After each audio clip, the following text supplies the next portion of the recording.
Le Point Bourse vous est présenté par Bourse Direct.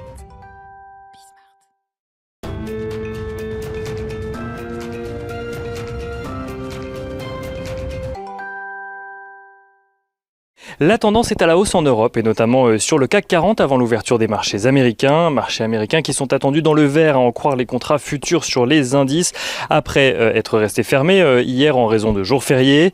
Sur la séance du jour, les investisseurs suivront cet après-midi la publication de l'indice ISM aux États-Unis pour le secteur manufacturier après la publication des indices PMI en Europe ce matin pour le mois de mai qui font état d'un fort rebond de l'activité du secteur manufacturier donc sur la période. Pour la zone euro, on note que l'indicateur ressort à 63,1 points, son plus haut niveau en progression par rapport au mois dernier où il se situait à 62,9 points. On note d'ailleurs que IHS Markit fait état d'un sous-indice des prix d'achat qui bondit de son côté dans la zone et passe de 82,2 points à 87,7 points. En France, l'activité manufacturière est elle aussi sur un niveau record, un plus haut depuis plus de 20 ans à 59,4 points après 58,9 points au mois d'avril. Une progression qui fait d'ailleurs dire à IHS Markit que le plus gros défi des entreprises reste maintenant d'assumer la charge de travail face à ce rebond de la demande.